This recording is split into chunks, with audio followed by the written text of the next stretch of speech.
3월 1일 107주년 3.1절 기념식입니다. 오늘은 미동부직은 아침인데 아무튼 신앙과 신학 사랑방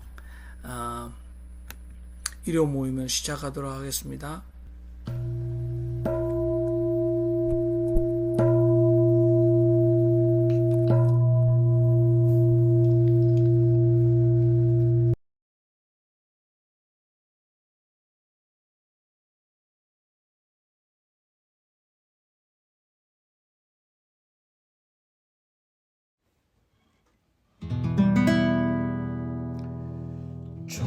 천중이 일곱이 진흙색 일복 입고 두 무릎 꿇고 앉아 주님께 기도할 때 천중이 일곱이 진흙색 일복이고 두 무릎 꿇고 앉아 주님께 기도할 때 접시 두 개 콩밥덩이 창문 열고 던져줄 때 피눈물로 기도했네. 피눈물로 기도했네. 피눈물로 기도했네. 대안이 살았다. 대안이 살았다. 산천이 동하고 바다가 끓는다. 에이 데이 에이 데이. 대안이 살았다. 대안이 살았다. 천중이 일곱이 진흙색이 두 무릎 꿇고 앉아 주님께 기도할 때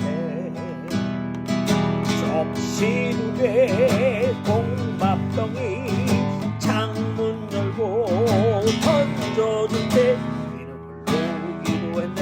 피눈물로 기도했네. 피눈물로 기도했네. 대안이 살았다. 대안이 살았다. 산천이 동하고 바다가 끓는다. 에이 데이 에이 데이. 대안이 살았다. 대안이 살았다.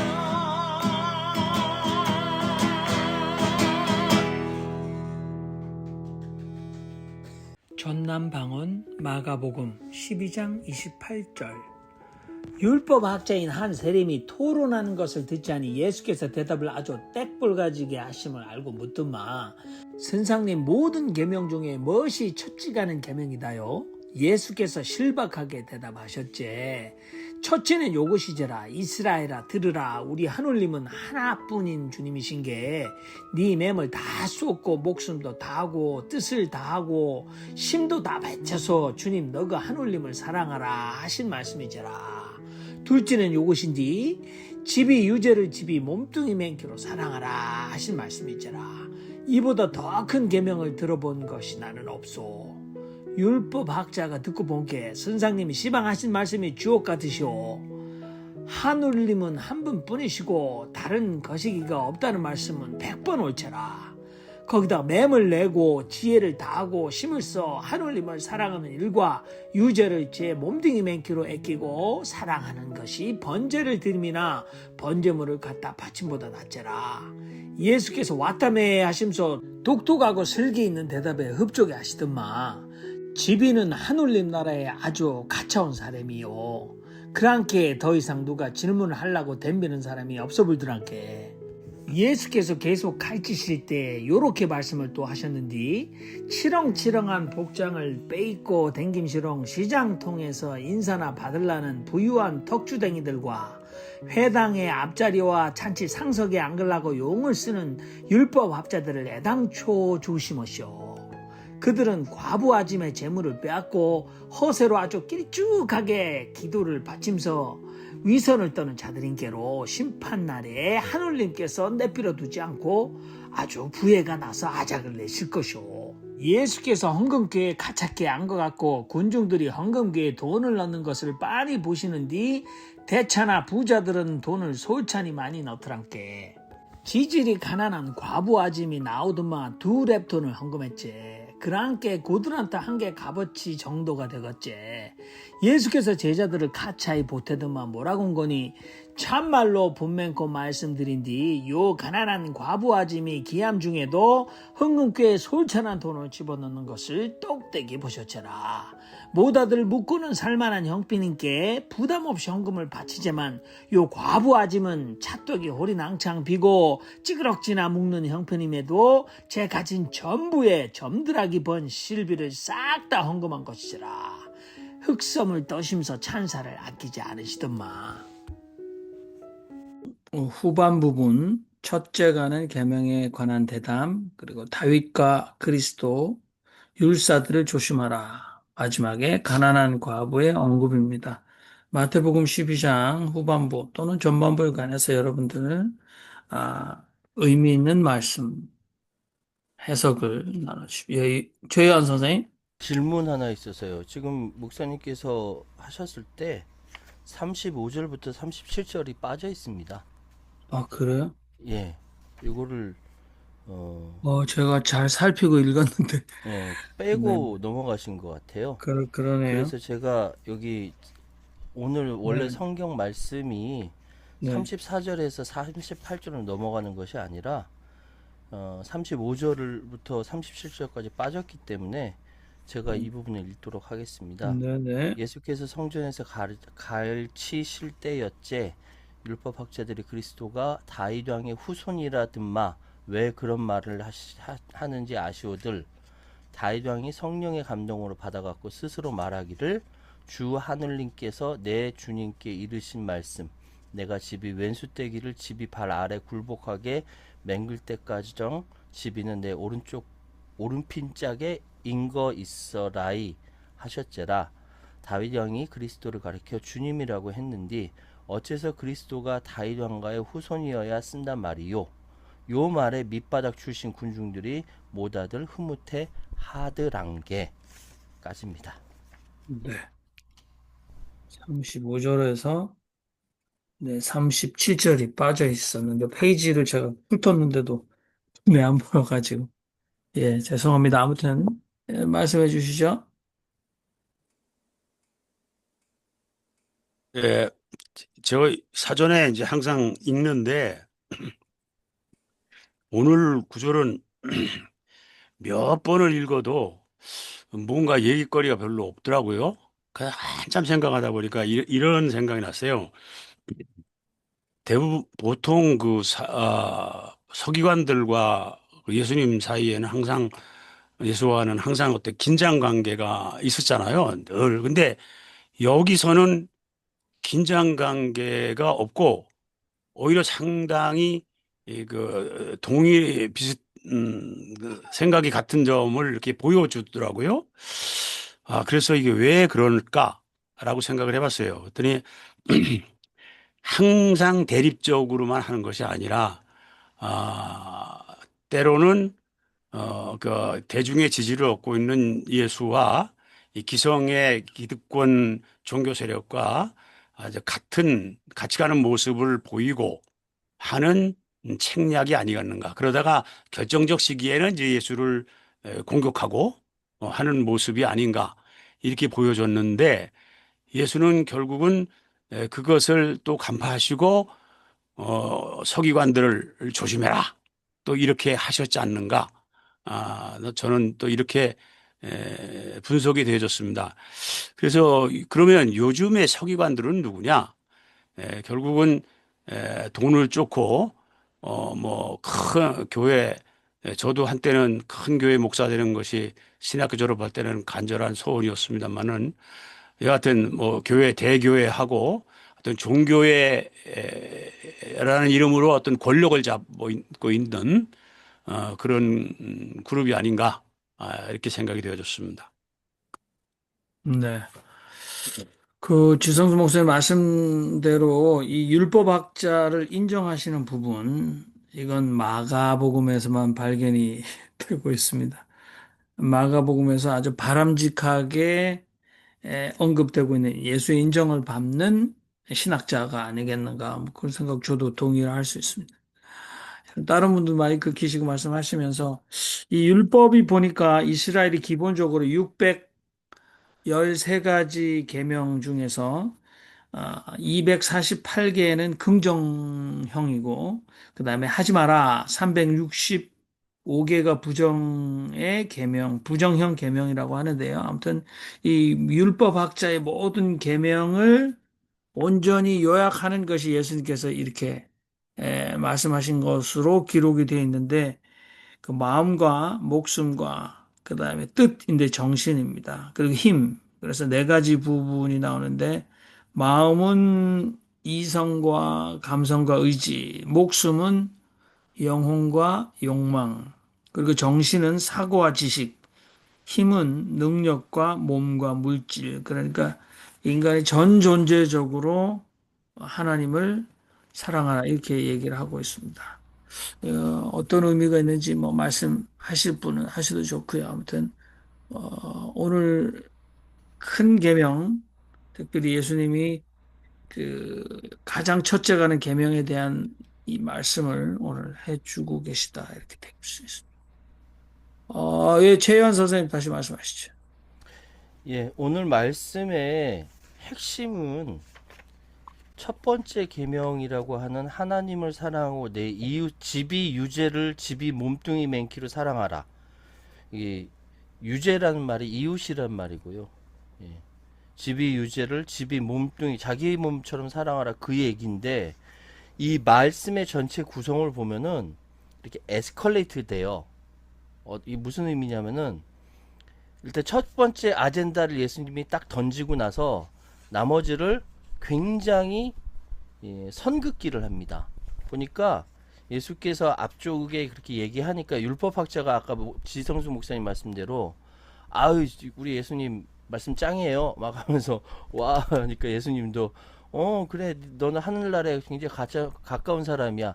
그게 율법학자 머릿속에 들어간 건 아니니까 진정으로 그렇게 예수의 말씀에 감화돼서 얘기한 건지 아니면 그때 분위기에 따라서 눈치 보면서 얘기한 건지 모르겠으나, 이게 보면 예수님 맨 처음 딱 던진 아젠다에 대해서 막 박수치면서 좋아했는데, 그 뒤에 소위 예수께서 말씀하실 때 뭐라고 이야기했냐면, 다윗왕의 후손이 그리스도, 후손이 그리스도, 왕가의 후손으로 나온다라고 얘기하면서, 아까 정혜민 목사 말씀 못해서 37절에 뭐라고 얘기가 나왔냐면, 뭐 쓴다 말이요 하니까 요 말에 밑바닥 출신 군중들이 모다들 흐뭇해하다란 게 라고 되어 있습니다, 성경에는. 근데 이 37절 맨 마지막에는 그냥 뭐라고, 우리가 지금까지 번역되어 온 거는 이 말씀을 듣고 모두 기뻐하였다라고 이야기합니다. 그러니까 기존 성경에는 모두라는 몰 계급적으로 표현했는데, 여기서는 명확하게 밑바닥 출신 군중들이라고 얘기합니다. 그리고 더 나아가서 아까 율법학자 막 칭찬했는데, 그 다음에는 부유한 턱주댕이들, 용을 쓰는 율법학자들 하면서 과부 아짐의 재물을 빼앗고 뭐 어쩌고저쩌고 위선자들 하면서 적나라한 전선긋기를 합니다, 예수가. 그러니까 율법학자가 앞에서 무슨 뭐 예수님 말씀 진실되고 뭐 이렇게 얘기한 거에서 그래 뭐 말 잘했어 그런데 말이야 하면서 막 말씀하신 것이 다른 사람도 아니고 밑바닥 출신 군중들이 모다들 흐뭇해 하더란 게 라고 얘기하면서 명확하게 민중들이 이 율법학자들을 비롯한 지배계급과 명확하게 분리되어 있다라는 거 얘기하시고 에스컬레이트 됩니다. 그 다음 부유한 턱주댕이들, 용을 쓰는 율법학자들 뭐 하면서 적나라하게 전설을 긋는 걸 보니까 그 다음 돈 얘기 나오죠. 헌금 논쟁. 이렇게 예수는 어디 가나 당신께서 하신 말씀은 명확하게 하느님 사랑하고 네 이웃 사랑해라. 근데 지금 율법학자들을 비롯해서 이런 인간들이 요따위 짓들을 한다라고 하면서 밑바닥 출신 군중들이 어, 군중들의 그 역할에 대해서 명확하게 일깨워 주신과 동시에 전선극기를 하셨다라고 이해를 했습니다. 감사합니다. 네.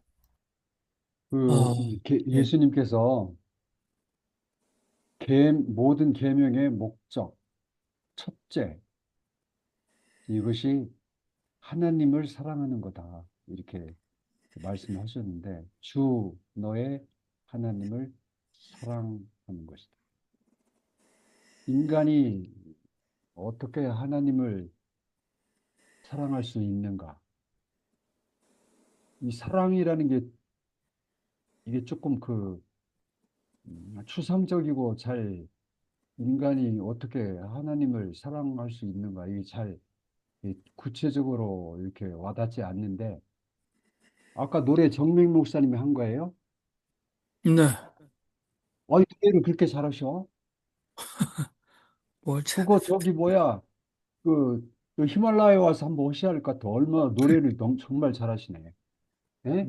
앵콜이고, 이제 그 하나님을, 알았죠? 앵콜, 예? 정명 네. 목사님, 앵콜, 알았죠? 예, 예. 하나님을 그러니까 이제, 뭐 이렇게 교회에서 뭐 하나님을 사랑한다, 박수치고 하나님을 사랑하고. 이게, 이게 참 추상적이에요. 어떻게 하나님을, 이 우주의 근본의 바탕, 하나님을 어떻게, 뭐 이렇게, 사랑, 이렇게 하면 사랑이 되는 건가? 예? 저는 이제 주 너의 하나님, 그러니까 하나님 주는 큐리오스, 로드, 나의 주님이시고, 그러니까 이런 세상의 권력이나 돈이나 그런 물질이나 이런 게 아니라 하나님이 주다. 하나님이 주야. 큐리오스. 그러니까 하나님을 사랑하는 것은 우상을 우상을 그 거부하는 거예요. 우상을 섬기는 거. 돈을 섬기고 권력을 섬기고 세상을 섬기는 게 아니라 하나님, 정의와 평화와 생명의 그 하나님의 뜻을 따르는 것이 하나님을 사랑하는 거다. 저는 이제 이렇게 이해를 했습니다. 네, 감사합니다. 오늘 마지막에는 과부의 두 랩돈인데요. 두 랩돈은 아마 한 한 고두란 그러니까 한 데나리온의 128분의 1이라고 그러니까 뭐 화폐 단위로 가장 작은 동전의 단위다.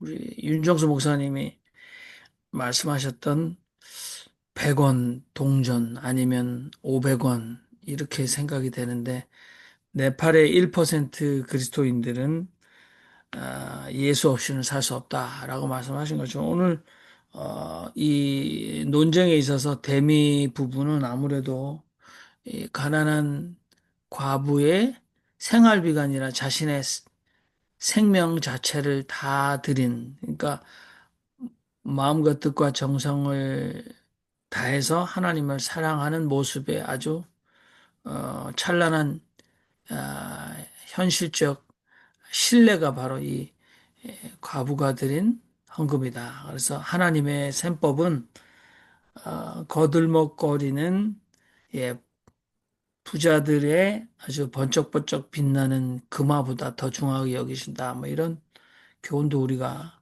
느낄 수 있을 것 같습니다. 우리 네, 정숙전 목사님도 네, 제가 하고 싶었던 얘기를 그 밑에 하셨던 것 같은데요. 저는 오늘 우리 교회 예배 말씀 속에서요. 10명의 나병 환자를 고치셨던 예수님께 한 명만 와서 그 하나님을 찬양하고 소위 감사를 표시를 하고 그 성경 구절을 우리가 누가복음에 읽었습니다. 제가 거기에서 오늘 받은 제 스스로가 말씀을 전하면서 받은 은혜는 결국은 우리가 예수를 믿고 하나님을 믿고 모든 것이 우리가 하고 있는 일이 나병 환자 9명과 같은 거 아닌가. 왜? 자기들이 필요한 것만 주시는 하나님으로 믿는 거니까. 나병 고치는 것만 고쳐지면 그것으로 끝이 나니까. 한 명은 끝까지 하나님이 누군가를 확실하게 마음에 받아서 감사도 하고 나중에 예수의 제자가 됐겠죠. 우리의 믿음이 도대체 나병 환자 9명 같았으면 결국은 우리나라의 교회가 망할 수밖에 없는 것 아닌가. 제 메시지의 요점이었습니다. 기독교가 어떻게 가야 하느냐. 하나님이 누구냐, 뭐 그런 것이 중요한 것이 아니라 우리들이 왜 하나님을 찾고 있는가 하는 거기에 정말 스스로를 찾는 나는 도대체 뭐 때문에 하나님 앞에 열심히 일하는가. 그 스스로의 속에 있는 나는 그것이 다섯 선생님의 말씀하고 연결을 하고 싶은 사람인데요. 결국은 가장 중요한 것은 인간이 하나님으로 찾는 그 기본적인 자세, 자기 병만 고치면 끝내는 그런 거 아니면 좋겠습니다. 제가 설명이 부족해서 미안합니다. 네, 제가 정숙자 목사님 말씀 들어보니까 한국 교회 강단에서 90이 넘으신 분 설교하신 분 두 분 계신데 한 분은 정숙자 목사님, 한 분은 제가 별로 안 좋아하는 김장훈 목사. 김장훈 목사는 할아버지고 우리 정숙자 목사님은 할머니신데 김장훈 목사는 얼마 전에 임성근 사단장이 살려 달라고 해서 내가 기도해 준 죄밖에 없다라는 아주 독을 품어내는 파렴치한 목사인데 아무튼 우리 정수가 목사님 배나 존경해야겠습니다. 자, 우리 윤정현 신부님 말씀하시죠.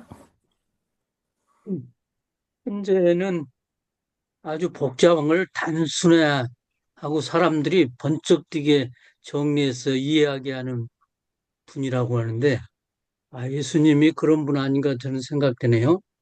왜냐하면 율법이 613가지잖아요. 율법 조항이.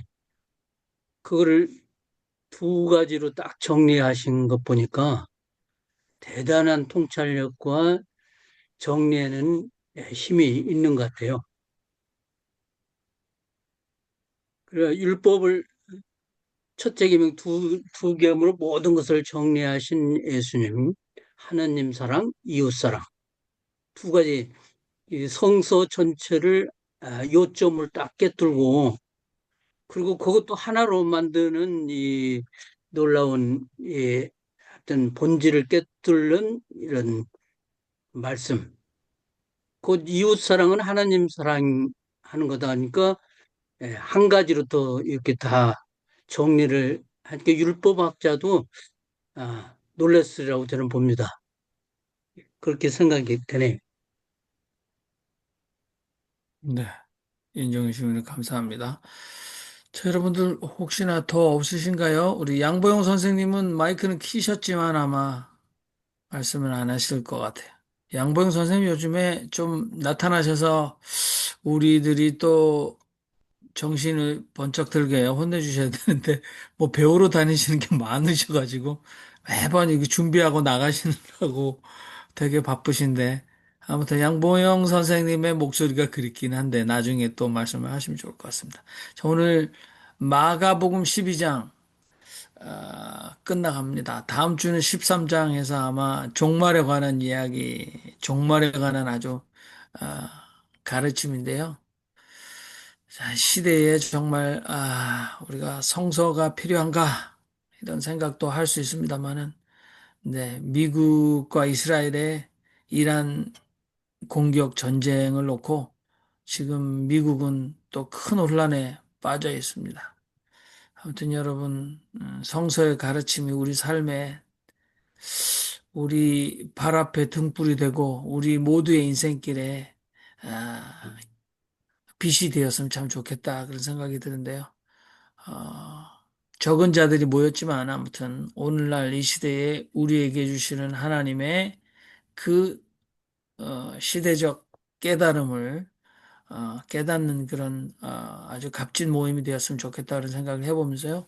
오늘은 제가 107주년 3.1절 기념 그래서 지금 미동부직은 3.1절 아침인데 제가 시편 성서 말고 노래를 하나만 했다가 어떻게 두 개 준비를 하게 됐습니다. 오늘 아마 뉴저지에서도 모이는데 동학 대표, 불교 대표, 기독교 대표 적은 사람들이 모입니다. 그리고 흥사단 대표 이런 분들 모일 때 기념식에서 저는 뭐 노래는 하겠다 그렇게 해서 또 열심히 준비했는데 두 번째 노래는 여러분들이 희망가입니다. 희망가는 굉장히 여러분들 뭐 유행가로 많이 들으셨고 기독교로 개사를 했는데 저는 보니까 이게 독립투사들이 불렀던 노래라고 하는데요. 이 시대에 나 한 사람이 부귀영화 누림이 뭐 그리 자랑스럽고 대단한 일이겠느냐. 시대적 사명을 어찌 망각하고 담소하락 주색 잡기로 침몰하겠는가. 통일의 운명적 과업을 잊은 자에게 어떤 희망이 족하겠는가. 이 풍진 세상에 그대의 진정한 희망은 도대체 무엇인가를 묻는 우리 희망가를 듣고 다소고록을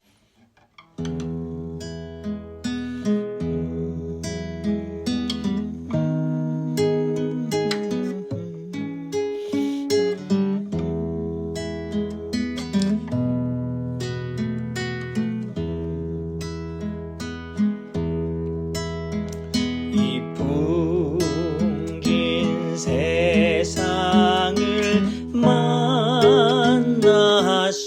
만났으니 너의 희망이 무엇이냐 부귀와 영화를 누렸으면 희망이 족할까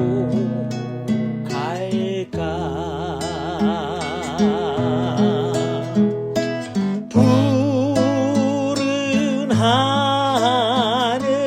밝은 달 아래 곰곰이 생각하니 세상 만사가 주몽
하늘 밝은 달 아래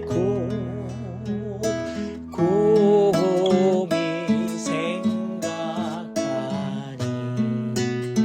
세상 만사가 춘몽 중에 또다시 꿈 같도다.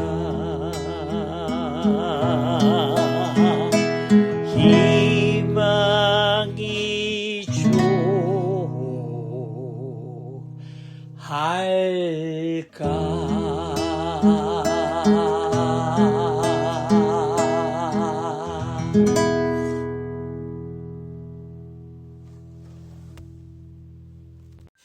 신앙과 신학사랑방 일요 모임 3월 1일 다석 어록 묵상. 진달래야 진달래야 진달래야 어니 꽃이 진달래지. 내 사랑의 진달 내게 너만 홀로 진 달래랴. 진달래 나는 진달래 임의 짐은 내 질래.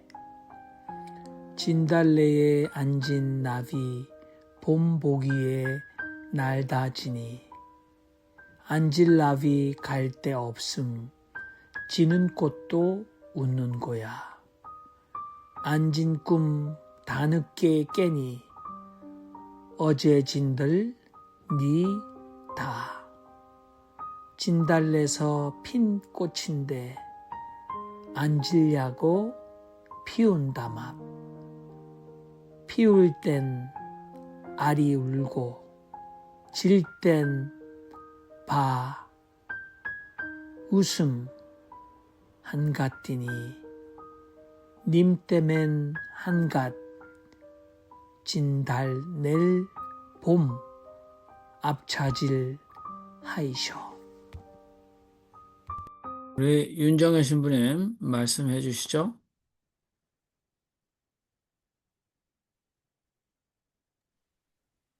삼일절이라 3일절에 관계된 거를 좀 찾다가 저기 4.19 관계된 진달래를 찾아서 좀 같이 생각하면 어떨까 해서 올렸습니다. 다석은 함석헌 선생님에 비해서 사회에 대한 그런 말씀이나 또 참여 이거가 현저히 드러나지 않는 걸로 그렇게 사람들이 보고 비현실적이다라고 비판하는 사람들 있잖아요. 그런데 다석은 오늘 진달래를 보면 4.19 전날 4월 18일 4.19에 진달래처럼 떨어진 우리 학생들을 생각하면서 쓴 시예요. 그러니까 사회 참여를 몸으로 직접 이렇게 두드러지게 보이지 않아서 그런 거지 생각은 굉장히 사회에 대한 적극적인 그런 표현을 하셨던 분입니다. 그러니까 운둔형 그러한 분이 아니라 현실에 대해서 비판하고 가감히 말씀하셨던 분입니다. 네. 진달래야 진달래야 우리 다석 선생님은 이 진달래 내라고 썼어요. 예, 진달래. 그러니까 한 단어도 여러 뜻이 있게 해석을 하고 또 함축적으로 말씀하시기도 하고 같은 단어도 다른 뜻으로 이렇게 해석해내는 그런 시인이에요, 보니까. 그 진달래야, 진달래야, 어느 꽃이 진달래지? 지기 위해서 피는 꽃, 진달래. 우리는 피기 위해서 또는 아름답게 보이기 위해서 피는 건데, 진달래는 지기 위해서 피는 꽃이다라고 말씀하고, 그 다음에 짐을 진다. 내가 짐을 진다. 그러니까 학생들이 4.19 때 이렇게 꽃잎처럼 떨어진, 그래서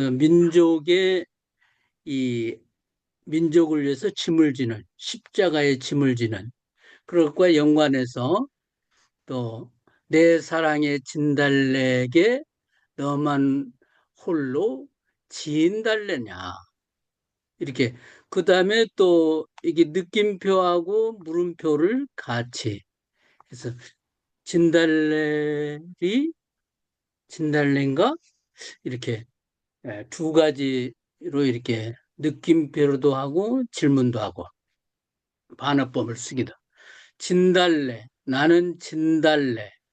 임의 짐은 내가 질래. 진달래도 이 하나님의 짐, 임의 짐, 하나님의 짐을 내가 질래. 이렇게 축적으로 짐을 진다. 지기 위해서 피는 꽃. 또 남을 위해서 내가 희생한다. 그거를 진달래에 다 포함해서 그 하나님의 짐을 내가 진다. 진달래에 앉은 나비. 또 그 진달래에 또 앉아 있는 나비가 본보기엔 날 다지니. 지기 위해서 핀 게 다지니. 그런데 그 다지는 꽃에 또 나비가 앉아 있는 것과 시상을 함께 쓴 거잖아요. 앉을 나비가 갈 데 없어요, 이제. 그러니까 지기 위해서 피는 진달래는 웃는 거야. 그, 참 허무하잖아요. 꽃이 없는데 앉은 나비. 그러니까 그거를 보는 지기 위해서 피는 비는 그냥 웃을 수밖에 웃고 마는. 앉은 꿈 다 늦게 깨니. 어제 진달 내 도다. 앉은 꿈 다 늦게 앉아서 이제 꿈 꾸고 잤단 말이에요. 그래 늦게 깨니 어제 진 달. 이제 이번에 달과 했어요. 어제 진 달. 내년에 도다온다. 이렇게 시제를 또 넘어서 이렇게 내년에 또 이 달이 돼서 도다온다. 그러니까 이 4.19 학생들이 이렇게 희생돼서 다시 또 우리 달로 떠오르는 까지 이렇게 연결해서 쓴 시라는 걸 보면서 굉장히 현실에 그다음에 이 사회 정의에 대해 굉장히 많은 뜻을 가지고 이렇게 시를 쓴 시인이죠. 진달래에서 핀 꽃인데 안 지냐고 피운다. 막 피울 땐 아니 울고 질 땐 배 웃음 한가지니. 피울 때 아니 울고 질 때 봐. 웃음 한가디니. 님 때문에 한갓 진달래를 봄 앞차질 하이셔. 그러니까 님 때문에 한갓 진달래를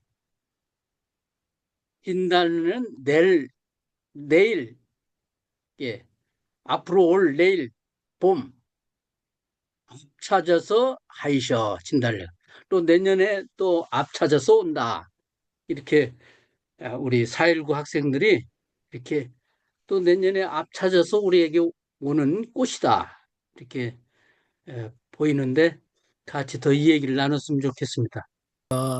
상하이의 총영사 출신 역사학자께서 그 무궁화 가고 진달래 오라 뭐 강연을 들어본 적도 있습니다만은 그 무궁화는 사실은 국화, 그러니까 한국의 꽃이 아니었다. 그래서 일제 식민지 치하에서 그 우길승천기를 표상하는 이 무궁화가 국화가 되었다. 그래서 문재인 정부 때는 모든 정부 문양에서 무궁화를 뺐다 그러죠.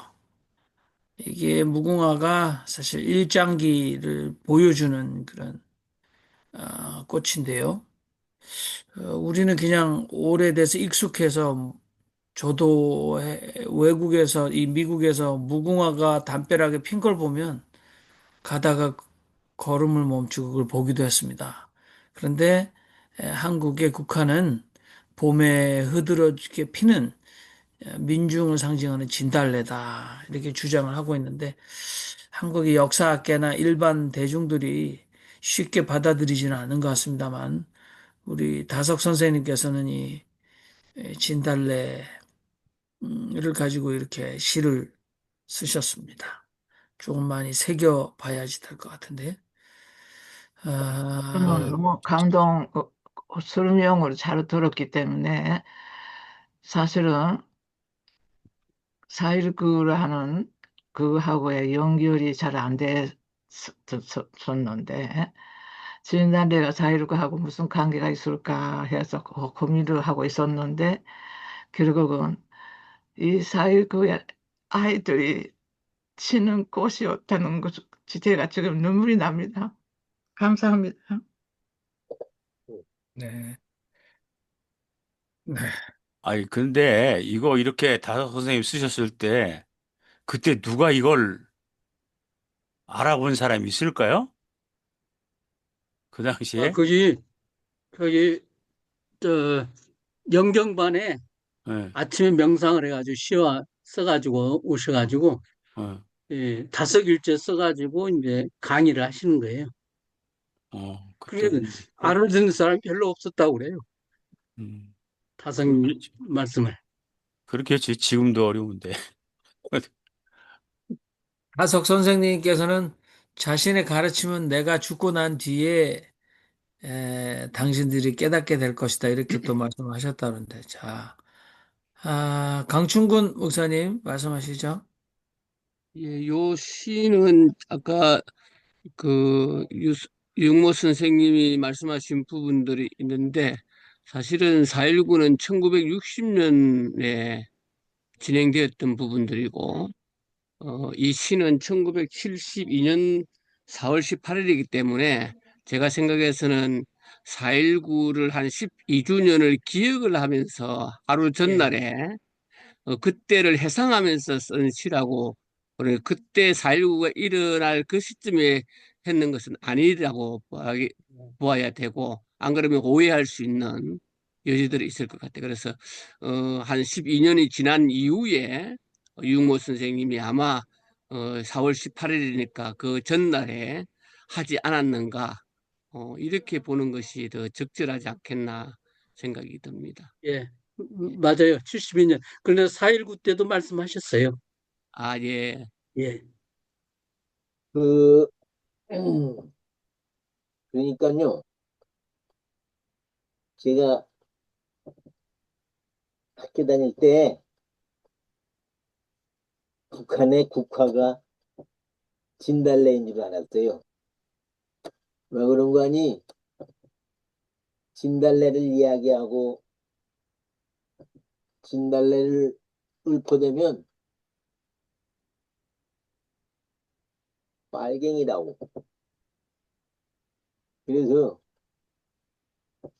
어, 북한의 국화가 진달래인가 보다 하더니 그게 아니더라고요. 아, 그리고 진달래 노래가 있는데, 눈이 부시네 저기 난만이 맷등마다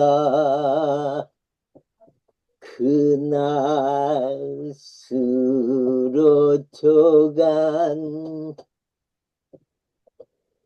같은 꽃사태 태가 하는 그 노래를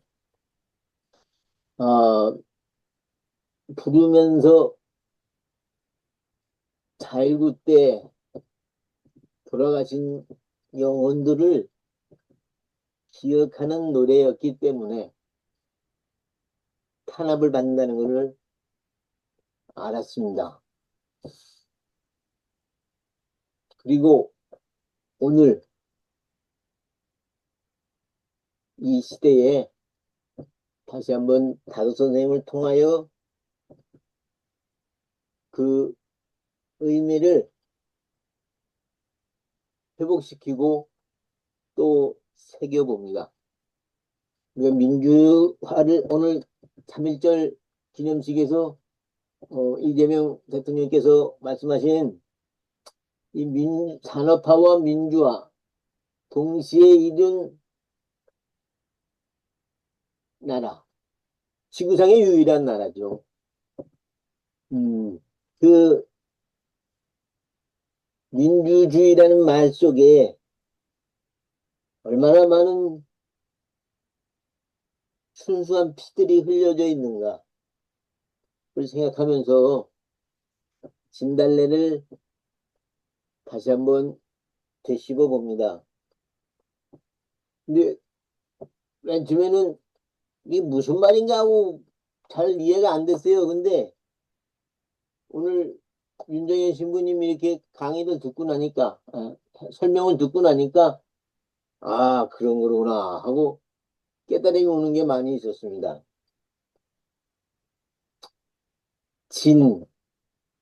지다,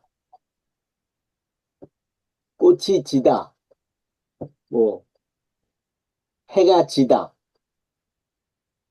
씨름해서 지다 하는 그 단어하고 단어, 진달래의 서로 이렇게 자유롭게 연결하시는 이 다섯의 우리 언어 활용 능력 그걸 생각하면서 우리도 또 이렇게 우리에게 주어진 단어를 자유롭게 활용할 수 있었으면 얼마나 좋을까. 그거를 잘하면은 그 사람은 제2의 다섯이다. 이렇게 정리하고 싶습니다. 이상입니다. 네, 감사합니다.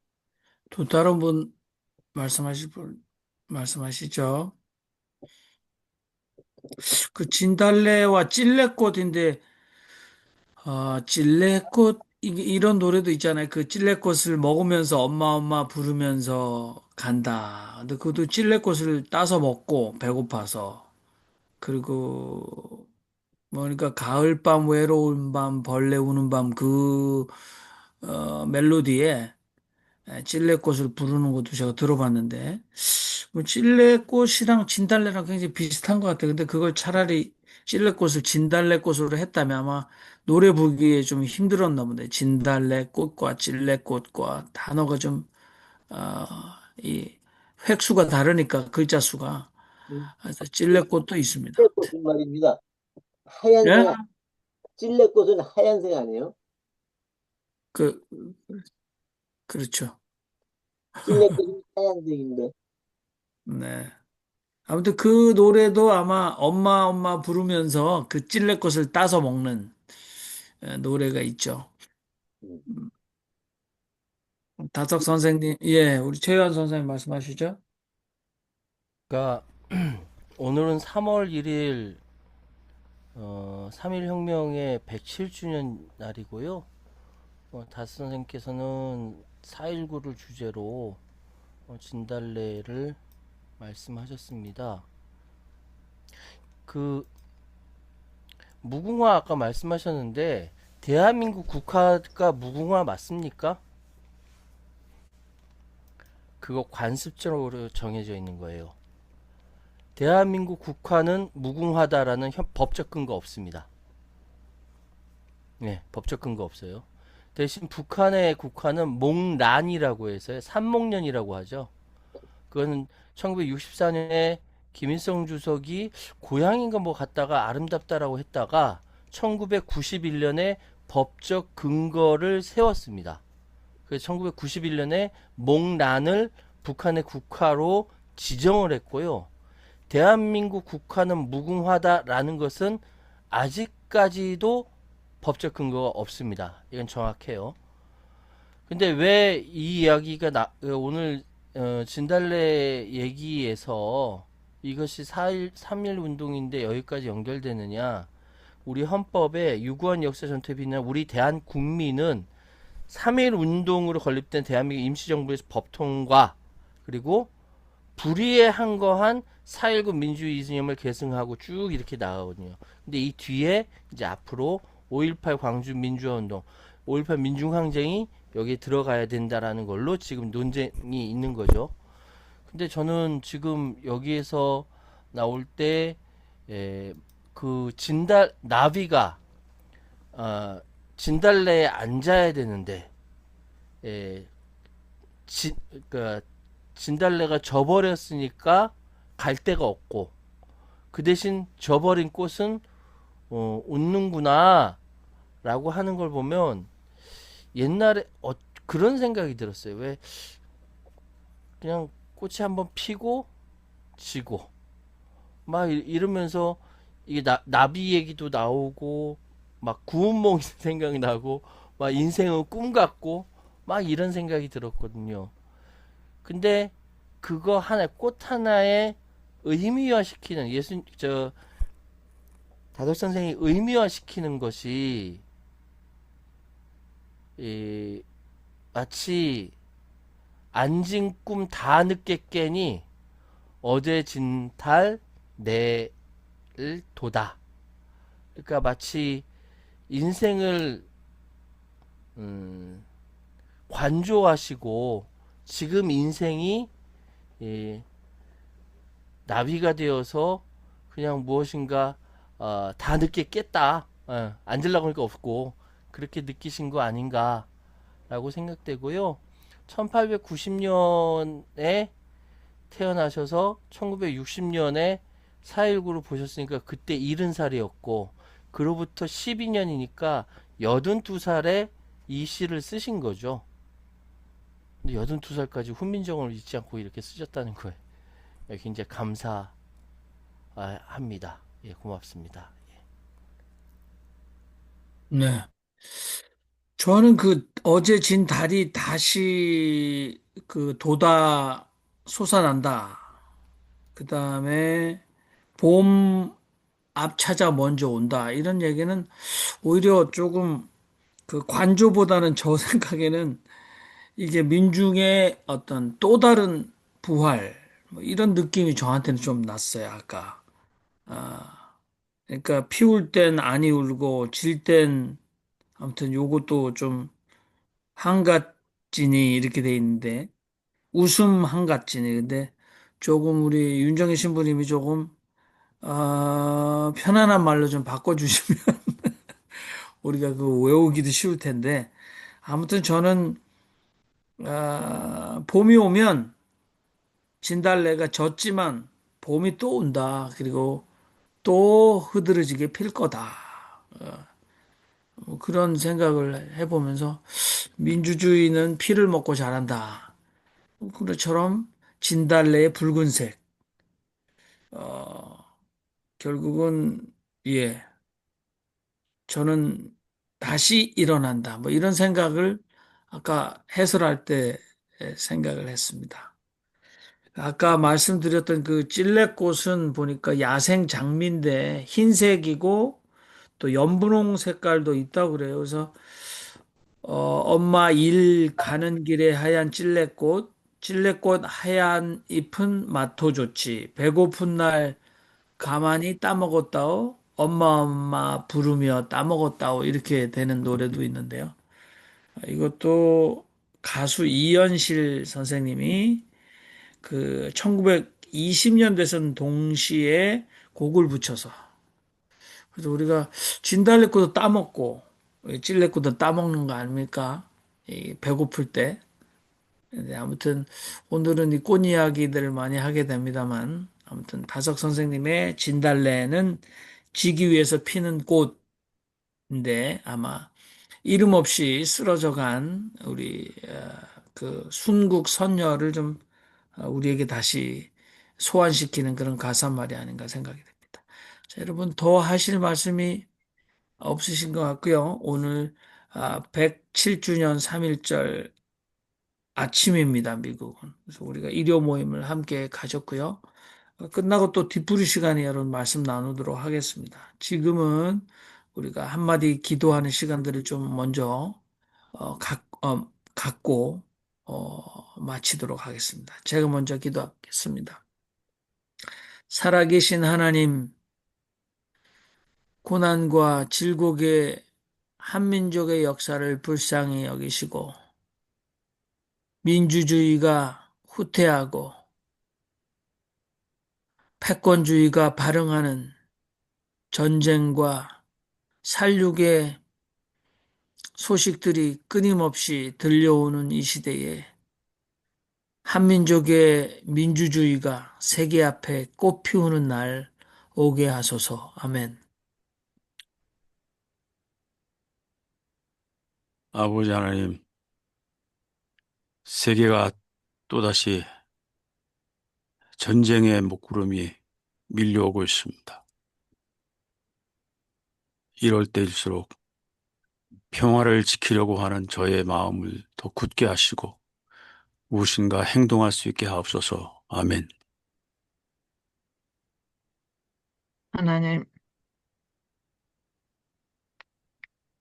하나님이 예수 그리스도를 이 세상에 보내신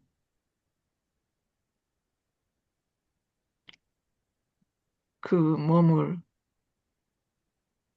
우리를 위해서 바치신 그 뜻을 진달래꽃 하나 속에서도 우리가 찾을 수 있는 귀한 시간 감사드립니다. 우리들 이 악의 세상 속에서 정의를 알고 그것을 생명으로 연결시킬 수 있는 지혜를 주셨으니 이기주의가 아니라 진정 하나님의 뜻 안에서 우리가 살게 함께하여 주시옵소서. 아멘.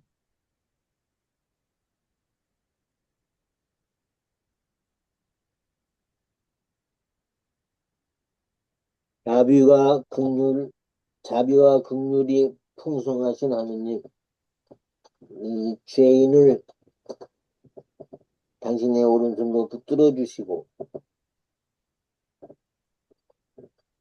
평화와 정의의 재단에 사용하여 주시옵소서. 아멘. 피울 땐 아니 울고 질 땐 봐 웃음 한가디니 내 생명이 이렇게 피어났을 때 많이 울었으니까 질 때 하느님 생각하면서 웃으며 갈 수 있도록 진달래처럼 살도록 하여 주시옵소서.